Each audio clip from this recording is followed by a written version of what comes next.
हम बहुजन हमर बाबा रतनवा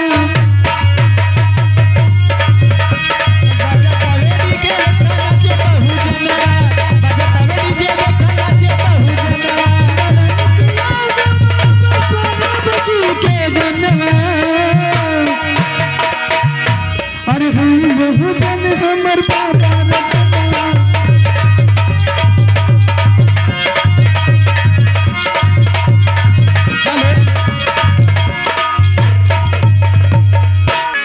यही हमको सिखाए हैं लखिया। आइए फूल तुम्हें भेजा है क्या तुम्हें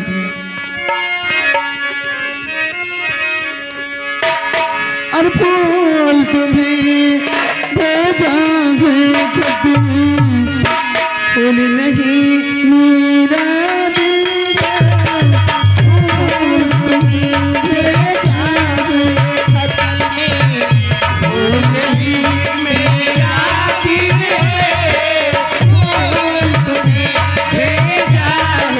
क्या तुम्हें फूल नहीं मेरा दिल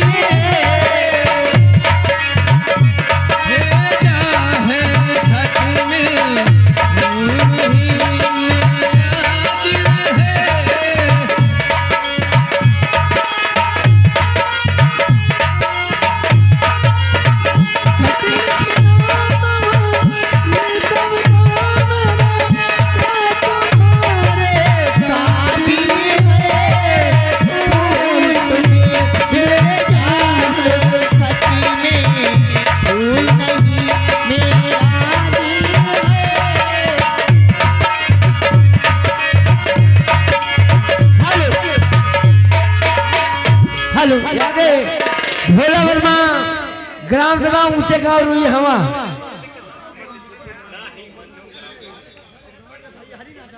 ऊंचे गांव रुई हवा भैया की तरफ से 10 रुपए का पुरस्कार हमारी पाली भैया को लाख लाख धन्यवाद। बहुत मूड़ा खवाए हैं होटल पे जी कहती क्या हो और काहे मारा जाए राजा काहे मारा जाए क्या बात है वाह काहे मारा जाए राजा काहे मारा जाए और लहंगा तनी खोलो तो काहे मारा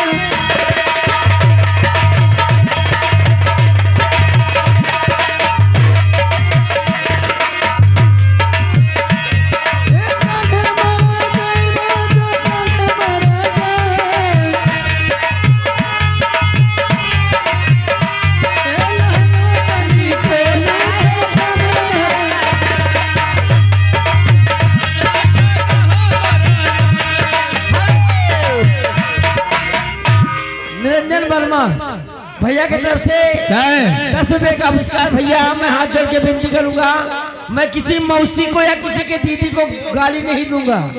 आप लोग पैसा दो या ना दो लेकिन किसी के बेट अरे सारे काहे गरिया आता है। हेलो 10 रुपए का पुरस्कार के लिए कहना है ये हम के लिए चल यारा ठंडी अरे हम के लिए चल यारा ठंडी ठंडी क्या बात है। अरे नहर के किनारे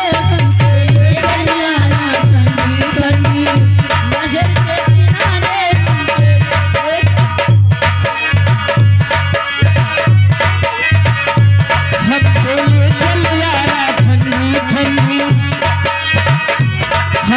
ले चल यारा ठंडी ठंडी नहर के किनारे हमको ले चल यारा ठंडी ठंडी नहर के हमको होटल खोला दे ठंडी नहर के किनारे हमको नहर के किनारे कचौड़ी खाएंगी छोरी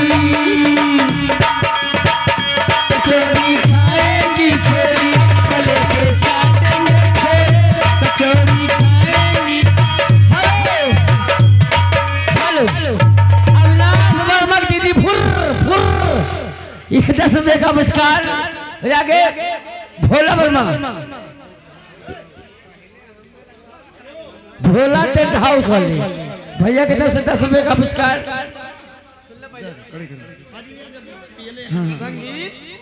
हेलो।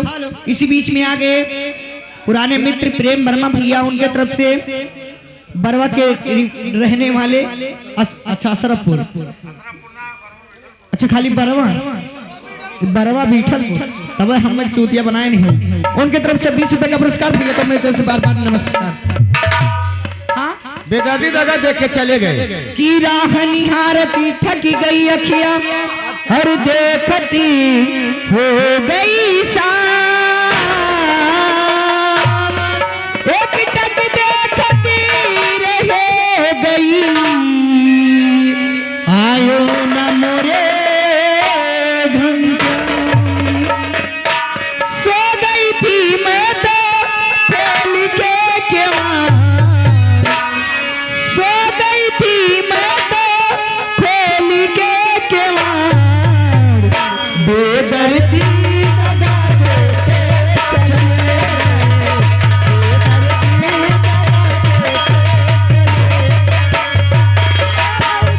मैं तो खोल के केवाड़,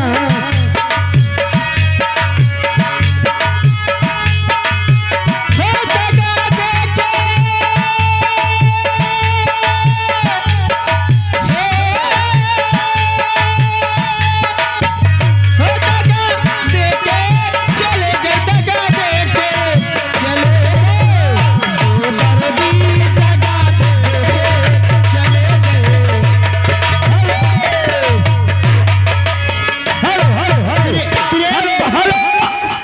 अनूप टिकिया चाउमीन वाले, अनूप ग्राम सभा अकारीपुर टिकिया चाउमीन वाले की तरफ से 10 रुपए का पुरस्कार। लेकिन ये जी इधर आ गए प्रेम वर्मा बरवा बीठलपुर के निवासी, उनके तरफ से 20 रुपए का पुरस्कार। दिल लेके जा रहे हो कैसे जिएंगे, अरे दिल लेके जा रहे हो कैसे जिएंगे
हम,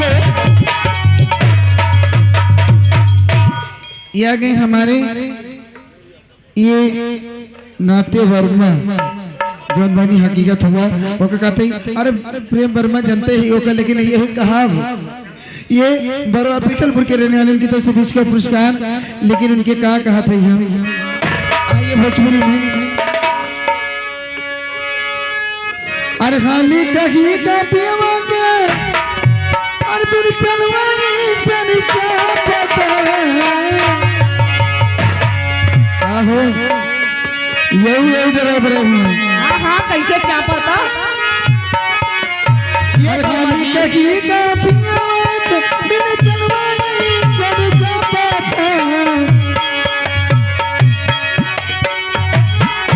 बिन चलवाई तेरी चाहता माया हमारा डराई कर